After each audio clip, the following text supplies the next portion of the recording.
consciência, vamos ouvir a palavra do Senhor agora. Que Deus use o seu servo.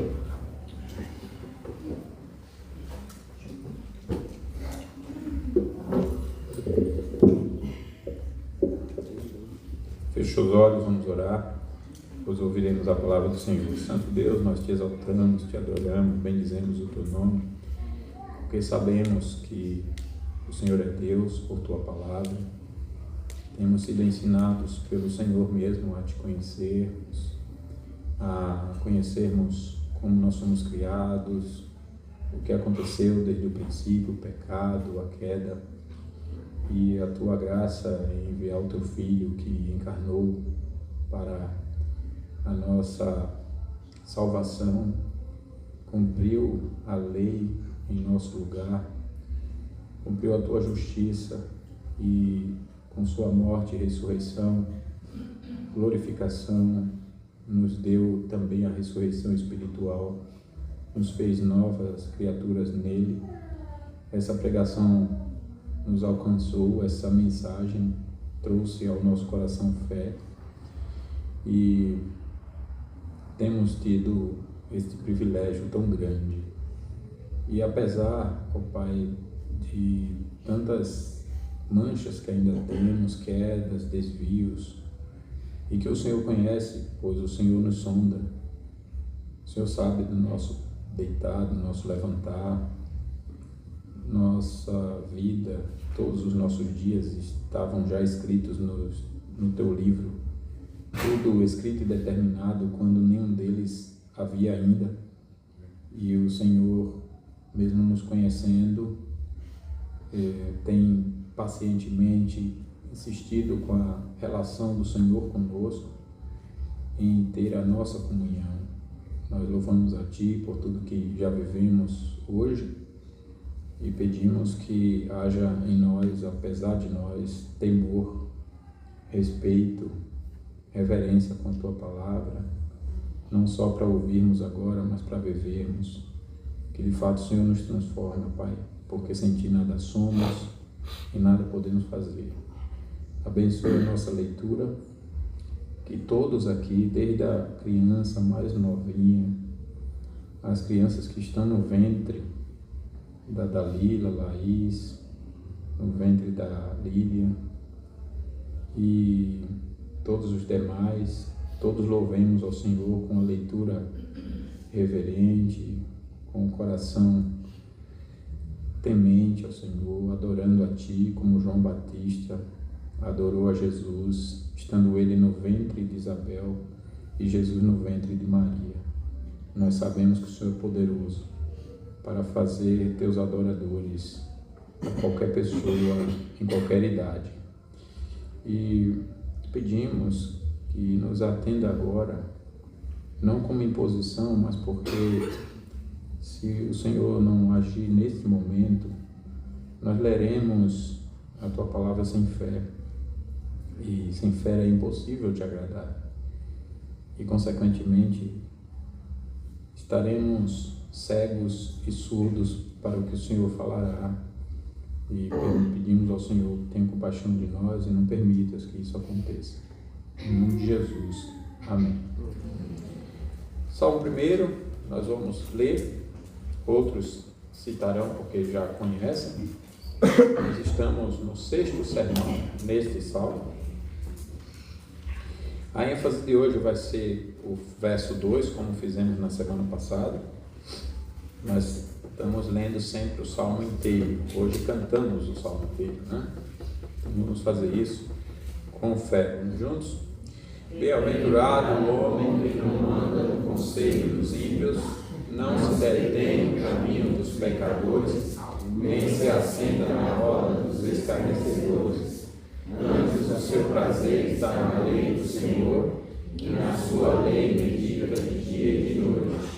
Ele é como árvore plantada junto à corrente de águas, que no devido tempo dá o seu fruto, cuja folhagem não murcha, e tudo quanto ele faz será bem sucedido. Os ímpios não são assim, são porém como a palha que o vento dispersa. Por isso os perversos não prevalecerão no juízo, nem os pecadores na congregação dos justos. Pois o Senhor conhece o caminho dos justos, mas o caminho dos ímpios perecerá. No Salmo 1, nós temos aprendido que nos apresenta um contraste claro entre dois caminhos, entre dois estilos de vida. O do ímpio, que se deleita nos prazeres passageiros do mundo, e o do justo, cuja felicidade reside em Deus e na sua palavra. Então, essa compreensão moderna que nós temos desenvolvido culturalmente, de que não há diferença se a pessoa é crente ou não é crente, e no comportamento, na religiosidade, seja como for, a gente termina vivendo a mesma coisa que o mundo vive, e isso não é verdadeiro. Isso não é certo. Ou então aquele outro entendimento que diz assim: não há como você avaliar se a outra pessoa é crente, não há como você falar, afirmar ou negar. Não há, e não é certo, nem é certo fazer isso, muitos dizem, porque você não pode julgar, confundindo um julgamento pecaminoso, aquele arrogante, injusto, soberbo, com um julgamento justo que Deus manda fazer sobre nós mesmos e sobre os outros. Isso também não é certo. Nós já temos aqui a Bíblia deixando claro que há uma distinção inquestionável. Não há como confundir. Ou você confunde água com fogo? Não confunde. Confunde vida com morte? Não confunde. Confunde luz com trevas? Não confunde. Então não tem como confundir o ímpio com o justo. E quando a Bíblia chama justo, alguém de justo, às vezes a confusão que a gente faz é que a gente considera como sendo alguém impecável. Mas o justo de Deus, aqui no tempo presente, não é alguém impecável. Daí a gente faz a conclusão: se não é alguém impecável, não pode ser justo. Mas como Deus está avaliando o justo? De duas formas. A primeira, impossível de chegar na segunda, é com base na sua graça. A graça em Cristo Jesus é poderosa para libertar alguém da escravidão do pecado mesmo. A graça em Cristo Jesus é poderosa para fazer alguém nova criatura. A graça em Cristo Jesus tira alguém do império das trevas e transporta para o reino, o único reino absoluto, que é o reino do Filho do seu amor. O reino de Cristo é o único reino absoluto. Então, se a graça faz isso, a Bíblia diz que onde abundou o pecado, superabundou a graça. Então a graça é maior incomparavelmente. Primeira coisa é isso, está sendo afirmado. A segunda é que se a graça tirou do império das trevas, como era a pessoa na vida nas trevas? Era uma pessoa que, com relação a Deus e a sua vontade, tinha prazer em ofendê-lo, ainda que não fosse consciente de tudo isso. Ela poderia ter, por exemplo, até em comparação a muitos crentes na Bíblia, ou muitos crentes hoje, ela poderia ter uma vida moral melhor. O que não deveria, mas ela poderia ter. Porque o orgulho também faz isso. O orgulho faz a pessoa viver uma moralidade melhor. O orgulho faz a pessoa viver uma religiosidade aparentemente melhor. Mas esse rigor todo na vida não era da graça. Então a pessoa nas trevas tem prazer em ofender a Deus. Tem prazer em agir contra Deus. É a pessoa nas trevas. Já a pessoa na graça não. Ela tem prazer em fazer a vontade de Deus. Por isso que o seu prazer está na lei do Senhor. Porque ela quer conhecer a lei do Senhor pelo seu amor pelo seu Deus. Pelo seu deleite em Deus. Pela sua relação com Deus. Que é o que a gente está destacando hoje no verso 2. Nós estamos ainda no tema da semana passada. O prazer do homem feliz. Bem-aventurado é o homem feliz, que nós já conceituamos no segundo sermão. O que é a verdadeira felicidade? Ser verdadeiramente feliz. Agora o prazer do homem feliz é o prazer na lei de Deus por causa do seu prazer por Deus. Ele não tem outro deleite. Então, esse homem, para Deus chama ele de justo, considerando o que a graça fez e considerando como a pessoa vive. Deus não vai chamar de justo alguém que está em inimizade contra ele. E a inimizade tem a ver com prática, é a vida prática.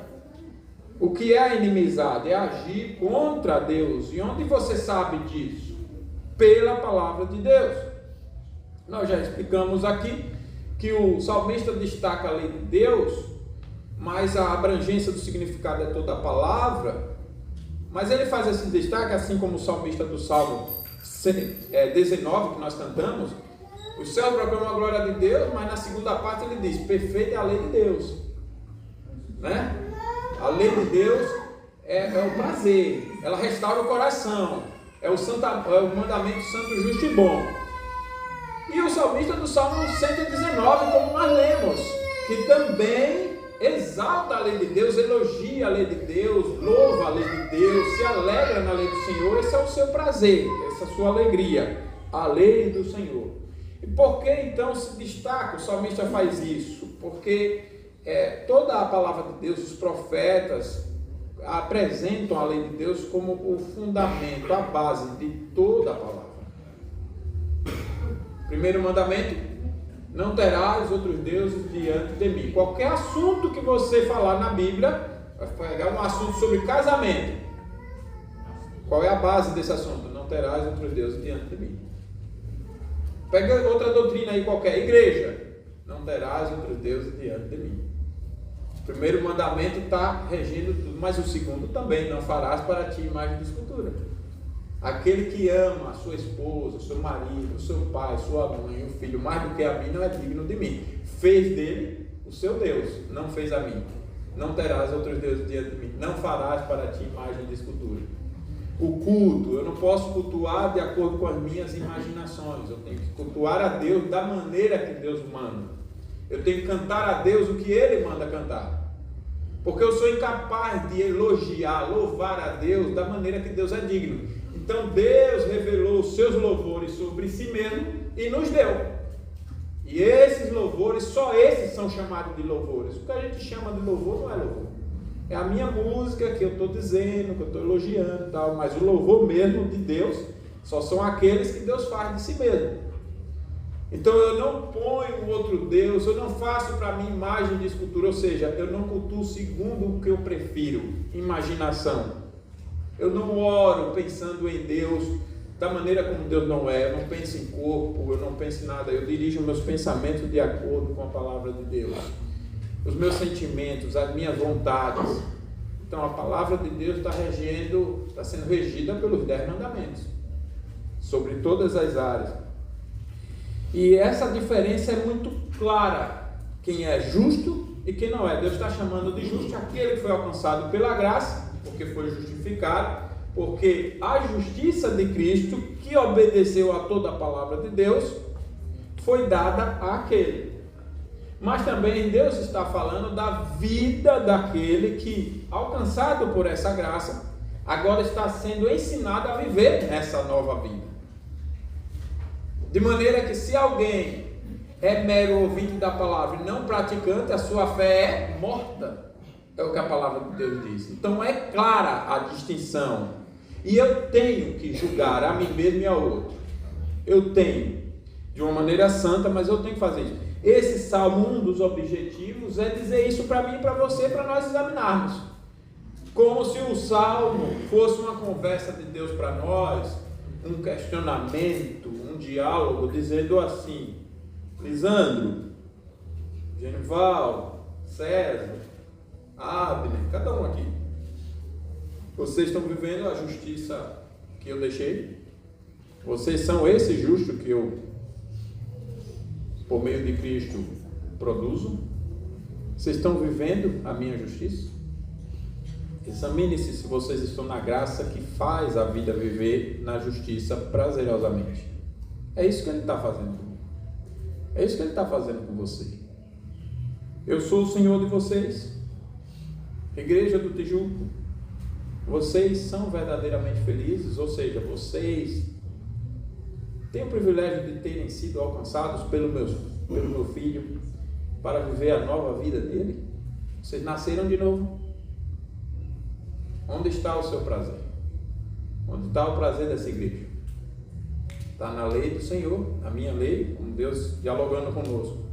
Ou está no padrão do mundo, na cultura, na tradição, no que você sempre aprendeu com a família, com a religião, inclusive, nos seus níveis de corrupção, com o que os influenciadores da internet fazem, com a escolarização corrupta, com a política corrupta, com a religiosidade corrupta, o padrão de família corrupto. Como vocês têm vivido? Como é cada área da vida de vocês? É como se Deus estivesse dizendo isso para nós. E então nós vemos aqui que enquanto o mundo nos convida a buscar alegria em tantas ofertas, você vê tantas ofertas, são milhares de ofertas. Se é na internet, não para. Você sai de um vídeo e vai para o outro, de uma coisa interessante para outra, e parece que tudo é tão pensado para ser tão interessante que você parece que passa a pensar: se eu não ver esse vídeo eu morro. Você não fala isso, mas parece que é assim: se minha vida vai mudar se eu ver esse vídeo. Isso aqui é tão interessante, é a notícia mais importante da minha vida. Ou então é alguma informação sobre saúde, sobre culinária, mas é de uma forma tão assim, falando de marketing, né? Tão bem pensada que você olha para ela e é irresistível. Eu fico pensando assim, no Éden a gente não demorava tanto tempo para cair não, do jeito que a gente está. No Éden, que a gente vai, é tão resistível, e quando a gente vê, foi 1 minuto daquele, mais 2 do outro, mais 5 do outro, mais não sei quanto do outro, mais outro, mais outro, mais outro, quando vê, 1 hora. Aí depois a gente diz para Deus: eu não tive tempo de orar. Teve, você só usou no outro lugar. Eu não tive tempo para memorizar a Bíblia, memorizar os mandamentos, memorizar tanta coisa. Teve, claro que teve. Você usou em tanto lugar, roubou tudo de Deus. É uma coisa que o mundo faz, convidar para as atrações. Eu estou falando só do que é virtual, mas você tem um mundo real. Você sai aqui no entorno, ouvindo um som aí, tem alguém comemorando alguma coisa aí, não é com Deus. Aí você sai, tem um restaurante irresistível ali na frente, mas tem outro ali mais na frente, tem outro lá na Raposa, aí você sobe para cá, aí tem um monte de coisa gostosa e atração, e tem parque, aí tem um zoológico maior da América Latina, é assim que é apresentado, aqui na frente, fazem fila de carro, meu Deus, quanta gente perdida, está indo tudo para o inferno. Dia do Senhor, que nada, tem coisa mais interessante, ver o rinoceronte, não é? Trocaram a adoração a Deus pela imagem, pela criatura. Não foi? É como o mundo faz, ele convida. Se você for dando atenção, você tem shopping aqui, é só sair aqui, um shopping ali, mas você tem outro lá, só de shopping você tem um monte. Aí nossas crianças são treinadas a semana toda conceituar algo bom e belo e prazeroso e alegre, essas coisas. É quando elas chegam aqui para orar, elas não conseguem ver a beleza da oração. Claro, ela encheu a mente de conceitos errados. Mas bem-aventurado é o que antes desses convites, seu prazer está na lei do Senhor, por causa do Senhor, e na sua lei medita dia e de noite, não importa a idade. Se é um bebezinho no ventre, ou se é um crente experiente como Paulo no fim da vida, não importa. Seu prazer está na lei do Senhor, e Paulo está ali almejando: eu quero partir para estar com Cristo, meditando em Cristo eternamente. Ora, quem foi alcançado pela graça aqui, que de fato está indo para o céu, no lugar onde eles vão meditar em Deus eternamente, se deleitando nisso, já vive assim aqui. Quem não vive aqui não acha que vai para lá. Eu não vivi aqui com prazer para lá, mas na última hora estou indo, Senhor. Indo para onde? Para baixo, né? Porque para o céu não é. Você não estava com prazer nenhum, vai viver prazerosamente o céu agora? Não tem como. Estou falando da salvação ordinária. Não tem como. O prazer já vive aqui, para todas as áreas. Eu quero mesmo viver o padrão de Deus em todas as áreas de minha vida, por isso o prazer na lei do Senhor. E fica atento às distrações. Não estou dizendo que toda a diversão é pecaminosa. Eu estou dizendo que o mundo só vive disso, exalta isso. Se você sai para qualquer cidade, no entorno, é tudo diversão, é não sei o que, é consumido. É isso, distraindo. Você vai a um shopping, você não tem nenhum lugar no shopping para você orar, tem? Você até tenta. A gente já foi resolver coisas no shopping, comprar coisas no shopping, e eu sempre combino com Mônica, olha, vai lá, eu vou trabalhando aqui. Aí, trabalhando o sermão. Não dá para concentrar. Eu vou trabalhando. A gente desenvolve técnica, mas não é sem paz. Você fica ali, por mais que você se reserve um lugar, um café, ou um lugar sem movimento, etc. Mas você fica lá e aquilo perturbando, e a gente passa, a gente fala, e vem som, não é assim? E vai tomando a sua mente ali, não tem paz. Você quer se concentrar, mas não é ambiente para isso. O shopping não foi pensado para você. Você vai ali e vai se concentrar em Deus e adorar. Nós gostamos de praia, mas a praia virou promiscuidade. As mulheres vão quase, só falta tirar 2 pedacinhos de pano, então duas, não é assim? É 2 pedacinhos mesmo, e outras não tem nem pedaço, é meio é já nada quase. A gente não vai, não expõe. Como é que a gente faz? Então, aí fica sempre policiando, não, vamos ver uma praia no meio do, igual aqueles, como é que chama? Os Amish, né? Um negócio bem isolado mesmo. Que é difícil. Aí você vai para lá para contemplar a natureza, e adorar a Deus e chegar com a família, não dá para conversar esses assuntos, é barulho, é som, é um pagode velho ruim, umas qualidades de música dos infernos, que não se chamam de música, é um lixo, e enchendo a sua mente, o seu coração, aquela coisa toda. São os convites do mundo, e é um convite sem fim. Já a palavra de Deus nos aponta para uma fonte de prazer mais profunda, satisfatória e duradoura, eterna, de valor eterno, que é a lei de Deus.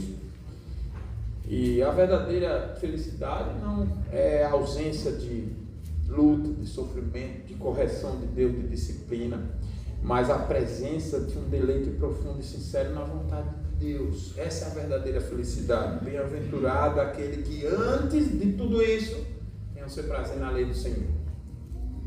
Ele vive no mundo porque Jesus disse na sua oração que o seu objetivo de uma vida ordinária daqueles que ele converte é: Pai, não peço que eu os tire do mundo, mas que eu os livre do mal.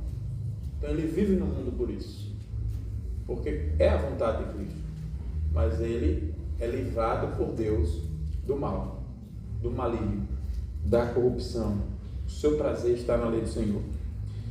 No sermão anterior, nós fomos lembrados dos perigos de corações dominados por prazeres depravados, que levam à destruição pessoal e social. Nós vimos o problema da sociedade. Nós temos uma sociedade se corrompendo, se destruindo assim. Vocês viram as escaladas que aconteceram da corrupção na Venezuela. E quando eu falo, eu não estou falando só de comunismo, não. Não ache que eu falo assim, olha, eu estou propondo para você o esquerda ou direita. Não. Esquerda, direita, centro, qualquer coisa, sem Cristo, até o presbiterianismo sem Cristo, é a destruição.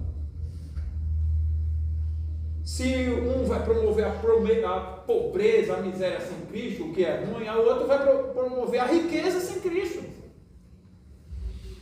E seja um lado, seja o outro, você tem que estar atento. O homem da iniquidade está avisado pela palavra de Deus que ele será alguém que encantará o mundo e seduzirá as nações. Como? Realizando prodígios para o bem geral. Então você tem que estar atento. Olha, Se por um lado o sistema está puxando a coisa para a miséria, cuidado com aquele outro lado que quer mostrar toda a solução, que só Cristo é. É uma justiça social sem Cristo. E a gente tem que estar atento com isso.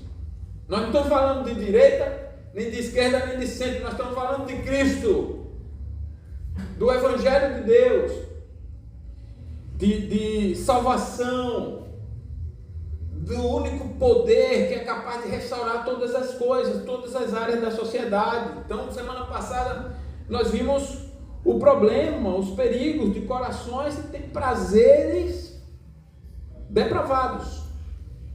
Não somente aquela depravação visível, como a gente costuma conceituar, o pedófilo que é depravado. É mesmo, o pedófilo é depravado. Ou então o adúltero é depravado, é mesmo. O corrupto, mas até o religioso, o moralmente correto, qualquer padrão de vida sem Cristo é depravado, completamente depravado. Foi o que nós vimos semana passada.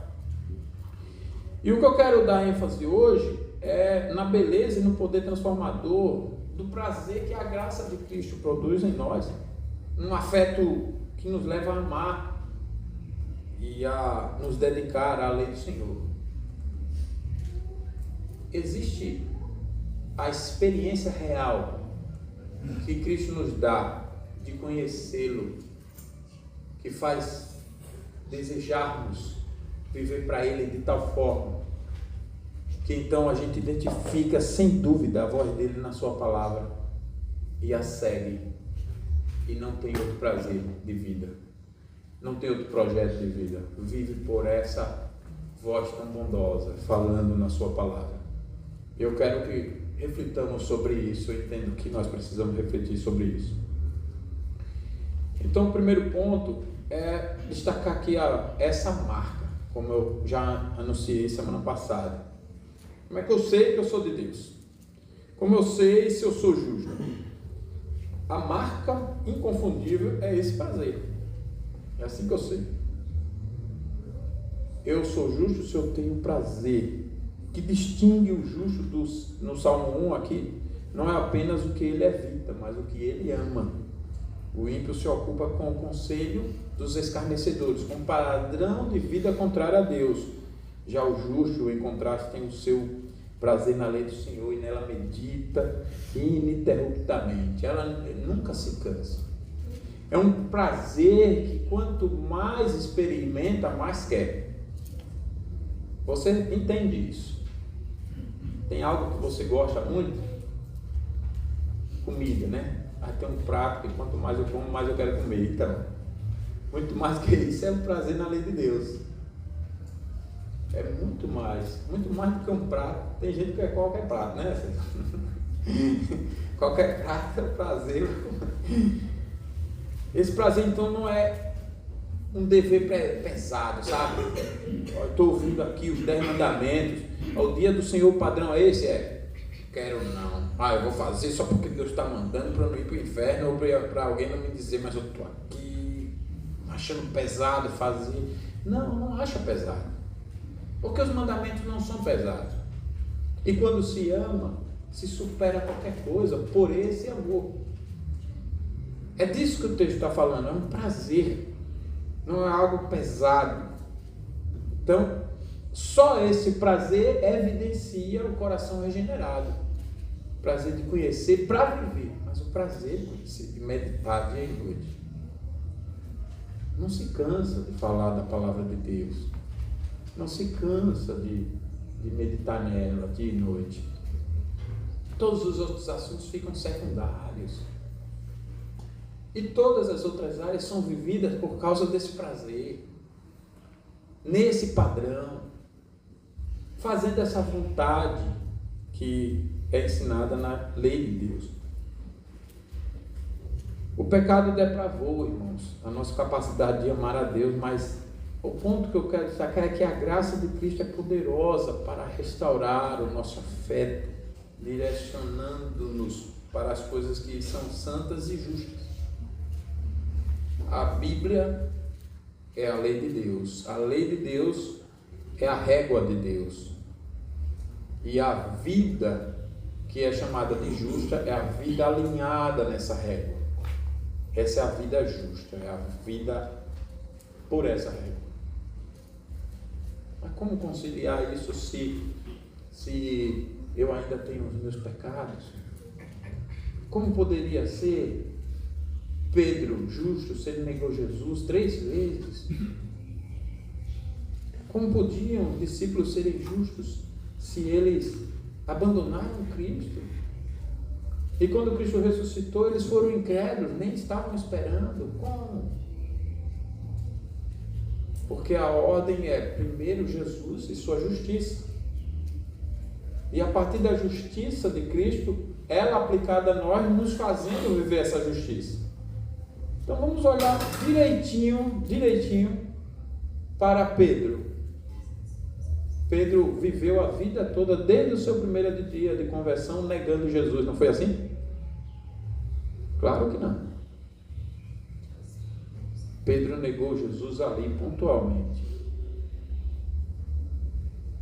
Quando ele entendeu errado aquela situação, e Deus, na sua soberania, tratou do pecado dele ali. Mas observe como ele foi justo até para reconhecer o pecado e para confessar o pecado. Nós temos confessado diariamente e dominicalmente o nosso pecado, temos que fazer. Mas o que é confissão de pecado justo? É quando, a partir da lei de Deus, Deus me repreendeu, me fez reconhecer e me fez abandonar. Eu confesso e deixo, pois aquele que confessa e deixa alcança misericórdia. Então a vida é justa. Aquele que cai não fica prostrado. Deus levanta pela graça e faz ele viver a nova vida. Não fica usando a confissão para cair de novo, percebe? Pedro não chorou amargamente para depois negar de novo, e depois de novo, e depois de novo. Não ficou nesse ciclo vicioso de repetição, de queda. Não. Então a gente fica calculando às vezes assim, né? Usa a confissão, a oportunidade tão sublime de confessar para já cair. Vou confessar agora, só para eu ter um desencargo de consciência, mas daqui a pouco eu vou cair. E eu faço de novo. E aí eu digo, olha, não, mas Deus perdoa. Não, esse pensamento todo não é a régua de Deus. Então, a vida no arrependimento, na confissão, ou seja qual for a área, não está justa. Mas quando a gente olha direitinho, até que caiu, Davi matou Urias, né? Planejou a morte de Urias e adulterou com sua esposa, ou adulterou primeiro para matar depois. O fato é que não foi esse o padrão de vida dele. Não viveu dessa forma. Viveu primeiramente pela justiça de Deus, que é Cristo. Ele reconheceu, se não fosse Cristo, não seria perdoado. E viveu uma novidade de vida tal, mas essa novidade da graça, não moralismo. E eu quero que você veja como isso é poderoso. Ele chegou a orar já convertido: cria em mim, ó Deus, um coração puro, renova dentro de mim um espírito reto, uma nova vida, algo novo, algo diferente, porque essa graça é poderosa. Paulo era perseguidor da igreja. Olha como essa graça é poderosa. Ele assolava a igreja.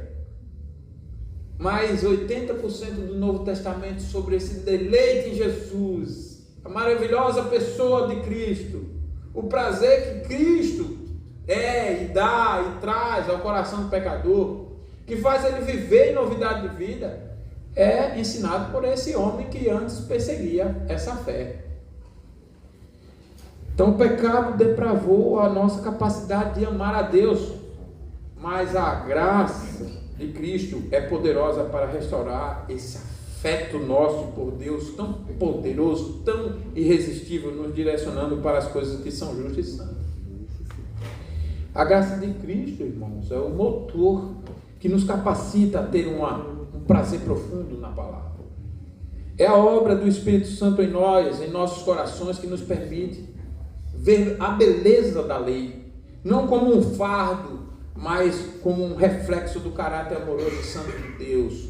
E é por isso que, quando nos convertemos, a Bíblia deixa de ser um livro de apenas regras e se torna como se fosse uma carta de amor do nosso Pai bondoso, ou então a Constituição do nosso Rei. Olha, eu vivo pela Constituição, não a federal, só vivo pela federal naquilo que ela está concordando com a espiritual, a divina, mas a minha Constituição é a divina, a minha Constituição é a de Deus.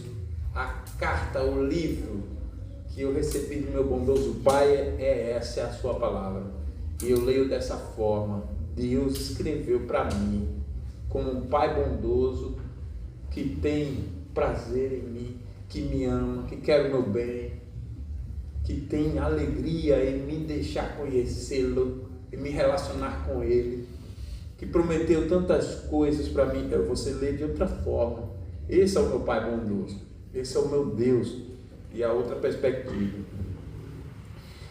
Há na Bíblia, irmãos, a respeito disso, e também na história da igreja, diversos exemplos de pessoas que se dedicaram com afinco ao estudo da lei, movidas por um prazer genuíno. Você tem, primeiramente, vamos começar com o que é o exemplo maior, Jesus Cristo. Desde a infância, Jesus demonstrou seu deleite na lei de Deus.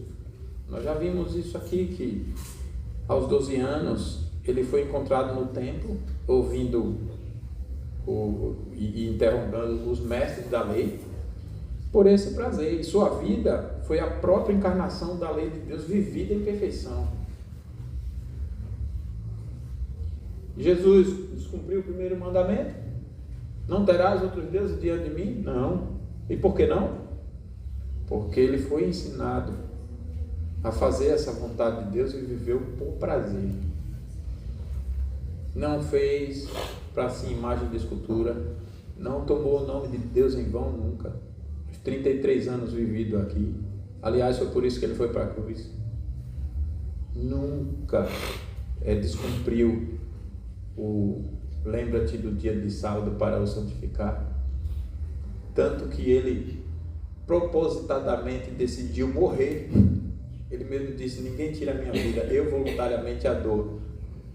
E ele se entrega para, mesmo sendo assassinado, ele ser morto. Ele decidiu morrer na sexta-feira, para que no sábado, que era como no sétimo dia, vamos dizer assim, como era guardado esse descanso espiritual do domingo, naquela época, normalmente no sétimo,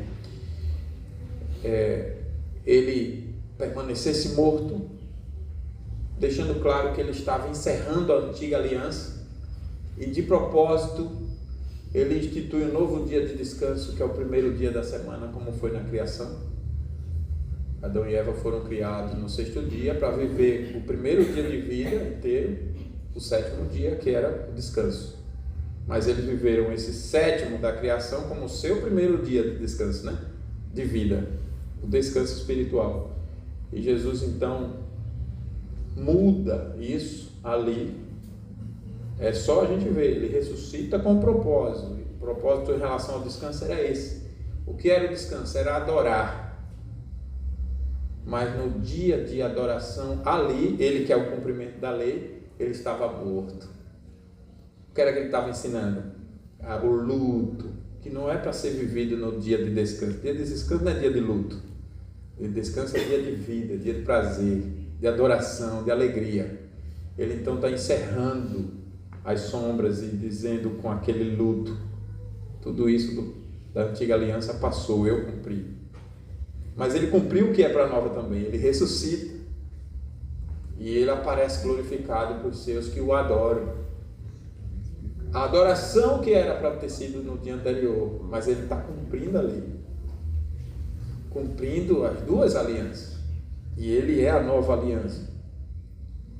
Por que esse nível tão abrangente de conhecimento para um homem só? Você pode dizer: porque ele era Deus. Não, aí você está negando que ele fosse homem. Ele não nasceu sabendo ler e escrever.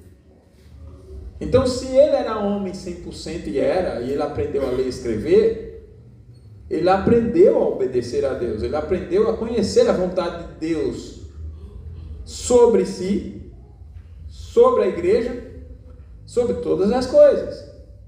E ele soube a hora certa de cumprir cada coisa. E até de explicar tudo aquilo num nível que os apóstolos escreveram na Nova Aliança, mas foi Cristo quem ensinou. Até sobre os últimos dias. Veja que o Apocalipse cheio de símbolos é um livro maravilhoso, revelado por Jesus. É ele quem aparece a João na ilha de Patmos. É ele quem ensina. Você vê o nível de sabedoria. É alguém com deleite na lei do Senhor. Salmista, ou todos os salmistas, mas destacando aqui do Salmo 119, é a maior evidência desse prazer. 176 versículos exaltando a lei, num acróstico, ou seja, naquele estilo literário de escrever, combinando letras. Você pega o nome de alguma pessoa e faz uma combinação com as letras, né, da pessoa, sei lá, Mônica. Aí eu pego o M de Mônica, mulher, o O, já pego outro adjetivo, pego algum adjetivo e vou e faço uma combinação elogiando Mônica. Isso é um acróstico. Eles pegaram o alfabeto hebraico. Aleph, Bet, Gimel, Dalet, Re, Vav, Zai, Het, Tet, Yod. 23 combinações. Que quando enumeraram a Bíblia, decidiram enumerar de 8 em 8 versículos. Vão dar 70 e 176. Tudo sobre a lei, para quando Jesus vier dizer bem assim, não, isso aqui não vale mais nada porque a lei passou. Não, a lei passou. Não existe isso. Nós estamos vivendo um tempo da graça porque antigamente era o tempo da lei. Isso não é de Deus, isso é do diabo, essa ideia. A Bíblia não ensina isso. O texto que dá essa ideia está falando de outra coisa. Sempre houve lei com graça, até porque a lei de Deus é sinal de sua graça, porque Ele está ensinando a viver. Se Ele quisesse desprezar, não dava lei. Então o salmista canta, se deleita em cada mandamento, preceito e estatuto de Deus. Ele declara, verso 97, como eu amo a tua lei. Como eu amo a tua lei. Você já escreveu uma carta apaixonada assim para Deus e para a sua lei? Senhor, como eu amo a tua lei. Nela medito o dia inteiro. Salmo 119, 97. Seu coração estava tão apegado à lei de Deus que ele clamava assim, agora 92. Se a tua lei não fosse o meu prazer, há muito já teria eu perecido na minha aflição. Você está aflito, você está doente, você está enfrentando alguma coisa, você está morrendo, e o que te consola? A lei de Deus. Assim foi com o salmista. E o que a palavra de Deus está dizendo é que é assim que é conosco. Se não está havendo deleite, tem algum problema, ou de falta de conversão, ou de falta de compreensão. Alguma coisa está errada. Porque o que vive com Deus, ele tem um prazer. E esse prazer na lei de Deus muda tudo. Irmãos, como eu pratiquei tanto pecado, bobagem, besteira, pensei, falei fora da lei de Deus. Todos os meus pecados na infância, na adolescência, na juventude e até hoje. Toda vez que eu avalio assim, poxa, eu pequei aqui. Avaliar direitinho, foi a lei de Deus desprezada. Mas como por outro lado, irmãos, foi tão maravilhoso para mim, todas as fases da minha vida, que eu acertei. Foi o prazer na lei de Deus. Momentos que você diz bem assim, olha, se eu não tivesse bem com Deus, aquele dali eu teria apagado fácil.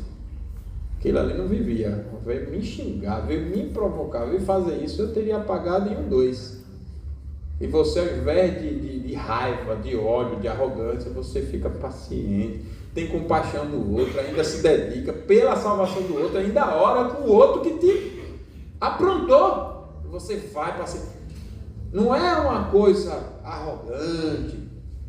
Como eu vi uma vez um pai incrédulo dizendo bem assim: eu estou perdoando aquele assassino do meu filho porque ele queria mostrar que era maior do que o cristianismo. Eu digo, esse é um idiota, querendo mostrar que ele está perdoando o assassino do seu filho sem Jesus. Não está. Ele está querendo mostrar para Deus o quanto ele é bom.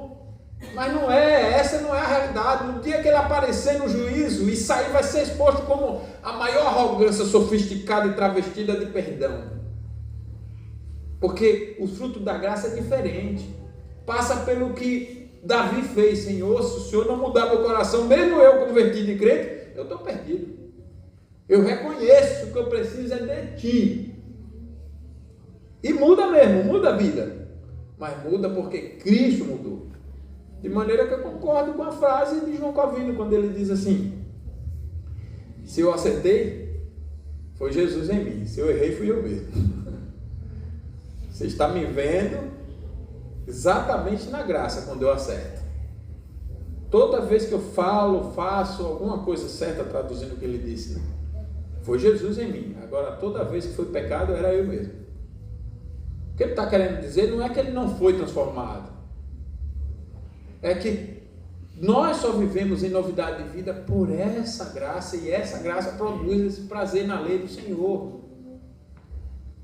Isso é importante, tanto o exemplo de Cristo quanto o exemplo do salmista. Nós temos outro exemplo para citar aqui, outros exemplos, porque você não vai viver o que você não conhece.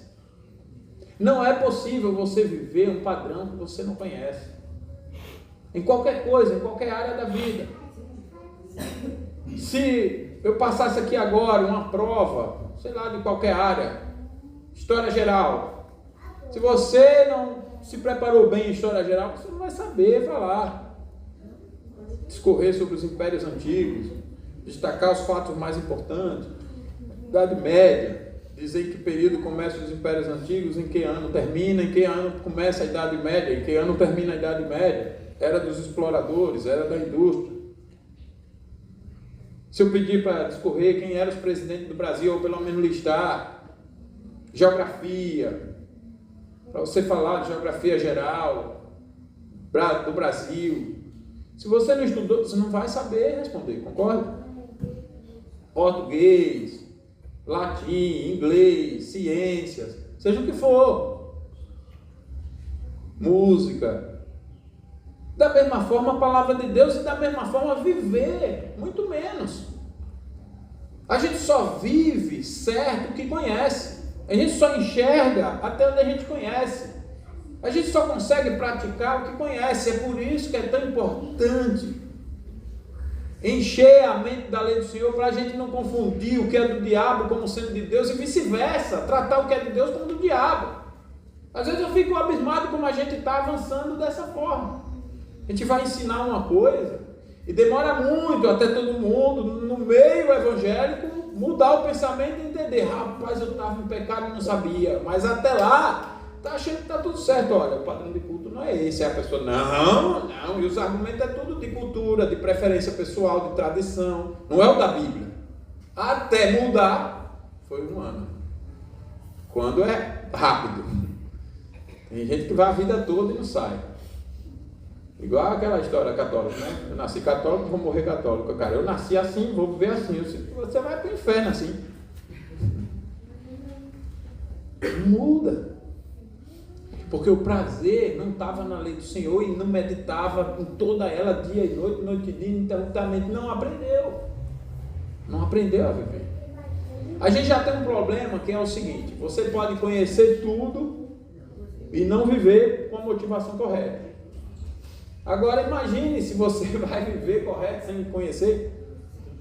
Não tem como. Você só conhece, só pode viver o que conhece. E isso é importante, destacar tudo isso aqui, porque Deus não quer um relacionamento conosco pragmático. Não é apenas para você fazer, por que está fazendo isso? Porque meus pais mandaram, porque todo mundo na igreja faz, e aí eu estou fazendo. Mas não é isso que Deus quer. Deus quer que você saiba por que você está fazendo aquilo. E Deus quer que você faça voluntariamente aquilo. Nós temos um outro exemplo do prazer na lei de Deus, que é Esdras, conhecido como o escriba diligente na lei de Moisés. Ele era versado na lei de Moisés. Esdras se dedicou não apenas a conhecer, mas a viver e a ensinar a palavra de Deus. Tanto que, com relação a não adulterarás, o mandamento sobre a intimidade sexual, ele reconheceu esse mandamento dentro da aliança. E quando viu que o povo, os homens, tinham casado com mulheres não crentes, ele chamou todo mundo e disse: olha, abandona esse casamento. Mas está tudo com mulher e filho. Abandona mulher, abandona filho, mandei casar errado. Vocês estão corrompendo a aliança. Pode abandonar isso aí. Versado na lei de Deus, o seu prazer estava em estudar a lei do Senhor para praticá-la e fazer com que os outros observassem. O que é ser um conselho da igreja de presbíteros? É ser o supervisor de uma vida do rebanho que é de Deus, como nós aprendemos na EBD, nesse padrão, em todas as áreas. Por isso que a gente tem falado no conselho, cobrado para a gente se cobrar, que a gente tem que visitar todos os irmãos, toda a igreja, ver como está cada padrão. O irmão ausente: ô meu irmão, você se ausentou, ajudando o único diácono que tem, né? O irmão que está em falta em qualquer área: irmão, vem cá, a gente precisa conversar, olha, o padrão é esse. Arrependa-se e volta para esse padrão. Eu não concordo com isso. Você pode concordar, não concordar, gostar. É isso aqui para a glória de Deus primeiro e para o seu bem. Então eu não vou querer ser crente não. Pô, tudo bem. Está excluso, sem problema nenhum. Mas se vai servir ao Senhor, sirva no padrão dele. É assim.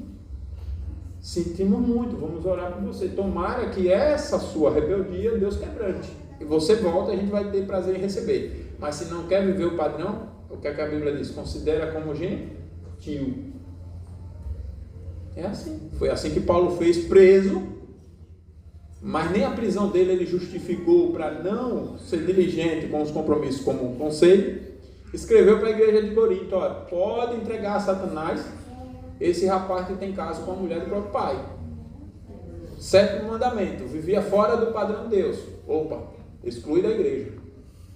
Eu já sentenciei. Prazer na lei de Deus. Esdras era assim. E não só viveu, como fez outros viverem também, porque ele conhecia profundamente. Nós temos dos missionários, exemplos históricos, pregadores e tal, teólogos, Calvino, que desde cedo demonstrou um profundo conhecimento da palavra de Deus a partir de seus estudos teológicos na Escritura. Ele se tornou uma figura central da reforma protestante. Ele sistematizou a fé cristã e é um testemunho tudo isso do seu deleite. Muito cedo ele escreveu as Institutas da religião cristã. Você pega 2 livros enormes, escrito por um homem que morreu cedo, comentou praticamente a Bíblia toda. E quando alguém acerta uma explicação da Bíblia, é com Calvino. Quando a pessoa diz qualquer bobagem, não diz o que ele disse. Então você vê, alguém de Deus. Como que a pessoa não poderia ter o prazer na lei de Deus? Alguém que, além de escrever, ensinar, pastorear, não sei o que, ainda comenta para nos ajudar as futuras gerações. Que seria de mim nos meus sermões, nos meus estudos bíblicos. Eu já te garanto, essa igreja aqui é pastoreada pelos apóstolos, eu os ouço, pelos pais da igreja e por Calvino, essa igreja aqui. Eu fico igual um papagaio, eu estudo essas pessoas e depois eu repito para vocês: olha, isso aqui, a verdade de Deus é essa. Então pode confiar. Quando eu falo aqui, é Cristo falando por meu intermédio, mas eu digo assim, dos homens que ele usou, eu repito Calvino. Repito Calvino. Salmo 1, eu estudei o Salmo 1, eu faço minha análise, eu mostrei ontem a alguns irmãos como que eu faço análise até da gramática do português, eu sei do que eu estou falando em relação a isso, porém, eu vou lá, deixa eu ver se eu pensei certo. E aí, é como se o Calvino estivesse vivo ainda hoje. E aí, eu interpretei certo tudo isso aqui? Se alguma coisa estiver errada, eu vou estudar. Eu digo, eu errei aqui, eu tenho que entender o erro, né? E ele fica olhando, como foi que eu errei aqui? Qual foi a ideia que eu tive errado? Calvino foi usado ricamente por Deus e hoje nós somos abençoados porque ele desde cedo teve prazer na lei do Senhor, meditou dia e noite.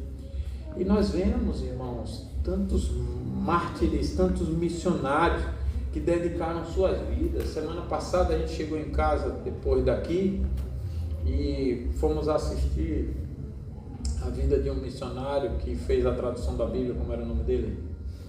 Mônica. Esqueci agora. Inclusive, eu quero sugerir para vocês a plataforma Eden, que tem conteúdo, desenho, biografia desses homens e mulheres de Deus. E aí conta desse missionário que eu esqueci agora o nome dele. Ele, fora de toda a condição humana de traduzir, não sei o que, ele trabalhou a tradução da Bíblia, escrevendo, mão a mão. Naquela época sem computador, sem nada, imagina a pessoa escrever à mão, uma tradução, e aí vem alguém com inimizade, com ódio e queima tudo, e o cara ainda vai fazer, passa anos e mais anos traduzindo. Isso mostra o quanto tantas pessoas amaram a lei de Deus. Vocês sabem que não basta só traduzir, não é como você pegar no Google Translation ou qualquer outra forma de tradução aí dessas inteligências e colocar, não é só isso, você tem que interpretar o contexto, você tem que interpretar a ideia. Então o trabalho de tradução tem outro nível. E esses queridos irmãos do passado fizeram. O prazer em Cristo era tão grande que superava o medo de perigos, de doenças, até de morte e pobreza. Pessoas que deixavam o seu conforto para vir falar para os índios no Brasil, por exemplo, na América Latina, para vir viver no meio do mato. A gente conhece a história nesses desenhos, né, de livros, de missionários que vieram para tribos perigosas, canibais. Inclusive, houve mortos, assassinados por essas tribos, por amor a Cristo, para anunciar a Cristo, a palavra de Cristo. Então esse é o amor, esse é o prazer. E um outro ponto é que o prazer na lei, a palavra de Deus aqui nos coloca como opção, vou colocar dessa forma, a escolha nossa sobre o estilo de vida que nós queremos viver. Ou o estilo de vida cujo prazer é a lei de Deus, ou o estilo de vida cujo prazer é o pecado. O que nós queremos? Como nós queremos viver? Nós queremos viver o padrão do ímpio ou o padrão do justo? A vida cristã, a gente sabe, é uma guerra contra os prazeres do mundo. Não podemos ter prazer na lei de Deus e ao mesmo tempo o prazer no pecado. Não se pode servir a dois senhores. A lógica é simples. Ou o prazer pela lei de Deus nos afasta do pecado, ou o prazer no pecado nos afasta da lei de Deus. Aquele que se deleita no padrão do mundo, nos convites do mundo, nas distrações do mundo, nos argumentos do mundo, está, na verdade, revelando que sua fé é superficial, que o seu coração não está completamente transformado, ou não está transformado. A verdadeira fé é movida pela graça de Cristo, produz, portanto, um coração que se satisfaz na palavra de Deus. Em vez de buscar ou de usar o nosso tempo, inclusive aquele tempo que a gente chama de livre, para o entretenimento mundano, o justo busca a comunhão com o Senhor e sua palavra. Esse é o seu prazer. O crente genuíno não se espanta com o padrão de Deus, ele se deleita nesse padrão, sabendo que é o caminho para a verdadeira felicidade. Queridos, a nossa era com seus inúmeros convites ao lazer, ao prazer, aos entretenimentos, às distrações, aos desvios, nos desafia a perguntar: onde está o meu deleite? Onde está o meu deleite?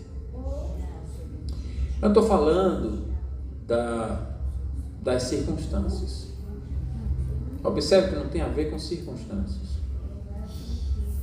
Se você considerar as circunstâncias, nós não podemos dizer que uma vida que se alegra em Deus é uma vida rica de bens materiais. Porque se você não tiver a Deus, os bens materiais vão ser usados de forma pecaminosa. Você pode até usar na igreja, você pode até dar uma roupagem de espiritualidade, mas não é isso realmente. Você não vai estar com Deus. Da mesma forma, a pobreza. Mas olha o exemplo de Jó.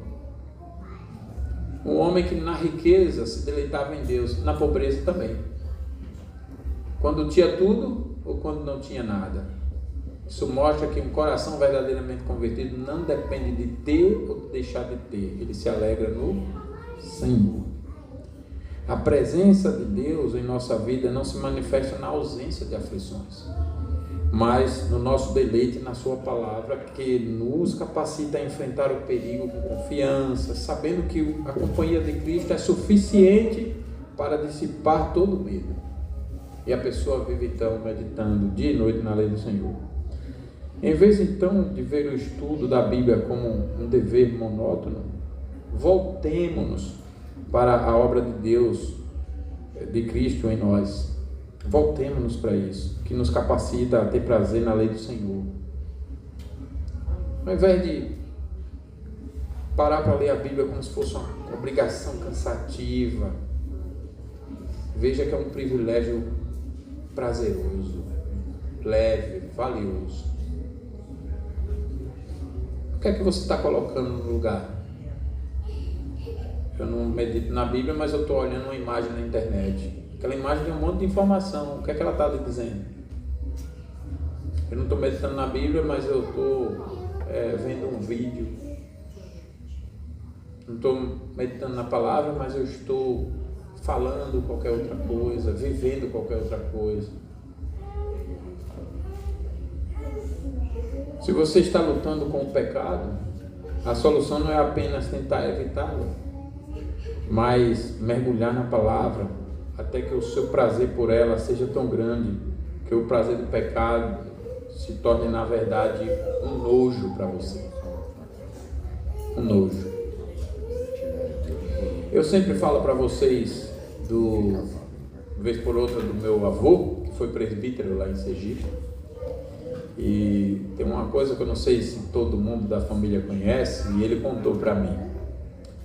Ele disse que quando ele se converteu, ele ainda bebia. E aí ele pediu a Deus para que aquilo fedesse igual a urina de cavalo. Ele era o homem da roça. Para ele fosse algo horrível. E o que ele fala de beber ali era de ser viciado nisso. E ele disse que Deus atendeu a sua oração. A partir de então ele passou a sentir nojo. Sentir nojo daquilo. Então o que eu quero dizer é que quando a graça de Deus nos domina, e de fato nós oramos a Deus para que o nosso prazer por sua lei nos dirija, isso vai crescendo de tal forma que o prazer que eu estava sentindo pelo pecado se torna um nojo. Porque quanto mais eu me aproximo do mundo, eu sinto normal e prazer por esse padrão de vida, as coisas do mundo. Mas por outro lado, quanto mais eu me aproximo de Deus, eu sinto prazer no padrão de vida de Deus. Logo, um padrão contrário me envergonha, me enoja. Não é assim que nós nos sentimos sobre o nosso passado? Como eu era nós temos vergonha. Ou, às vezes que nós caímos, temos vergonha também. Quando Jesus chegou para Pedro e perguntou 3 vezes, tu me amas? A terceira vez, como ele respondeu? Ele sentiu profunda tristeza. Foi o pesar, porque ele ofendeu o seu Deus. Olha o prazer de Jó por Deus. Ele tinha um prazer tão grande que ele pediu a Deus para aparecer. Só que na hora que ele pediu, ou nas horas, ele pediu constantemente, ele estava sendo acusado de uma vida promíscua. E ele estava se defendendo e queria provar isso.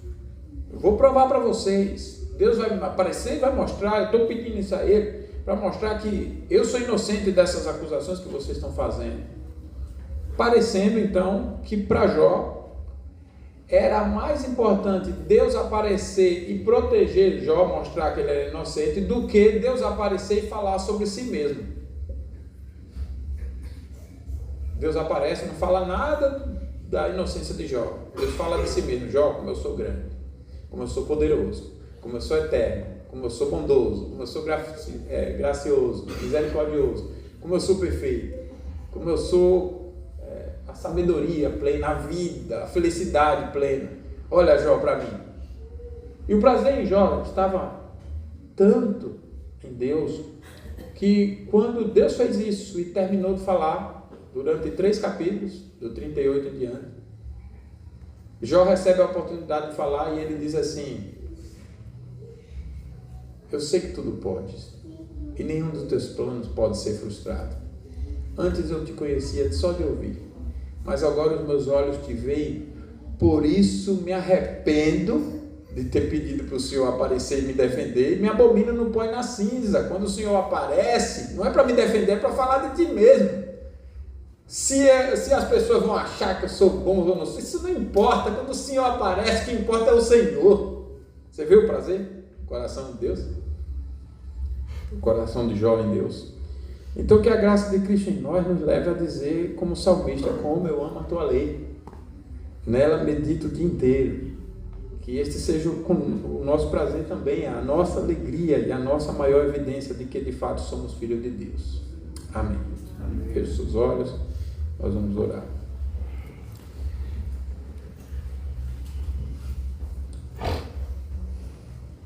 Eterno Pai, teu povo congregado humildemente clama a Ti para que esta graça maravilhosa que muda o nosso prazer seja experimentada por todos nós.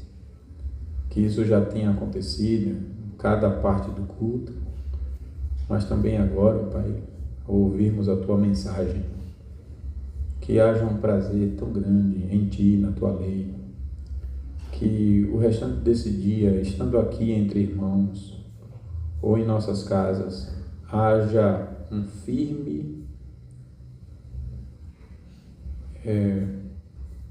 comportamento santo de não quebrar este mandamento com pensamentos, palavras, ações ou omissões.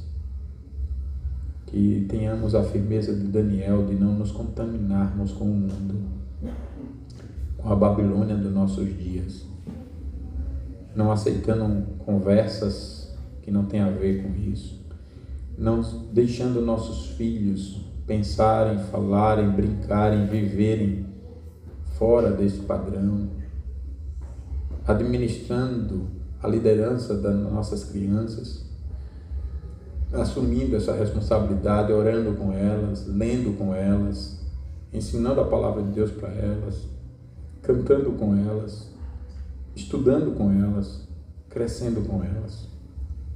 Que todos nós tenhamos essa pureza até o final do dia e durmamos na hora correta para acordarmos amanhã dispostos a vivermos mais uma semana no Teu padrão, sem esquecer da lei do Senhor, do acordar ao deitar. Ajude-nos, ó Pai, a vivermos o relacionamento com a Tua Palavra muito mais do que uma leitura para uma vida moral e eticamente correta. Que seja a consciência de que nós temos do Senhor uma mensagem de amor, que seja o prazer do nosso coração, porque o Senhor tem uma constituição perfeita para o Teu povo, que seja o nosso deleite, porque o Senhor cuida das nossas vidas, é nosso Pai amoroso, a quem amamos de coração. Tira do nosso coração toda a dureza, toda a incredulidade, todo o desânimo, toda a preguiça, todo o padrão do mundo, toda a corrupção. Purifica-nos de todo mal, para que sejamos como foram os missionários do passado, que deram a vida para ensinar a Tua Palavra, os teólogos, como citamos Calvino, os Teus servos, os apóstolos, os pais da igreja, como foram os salmistas, os profetas, como foi Davi, como foi Jesus. Em nome de quem nós oramos. Amém. Todos de pé, vamos encerrar cantando o Salmo 119.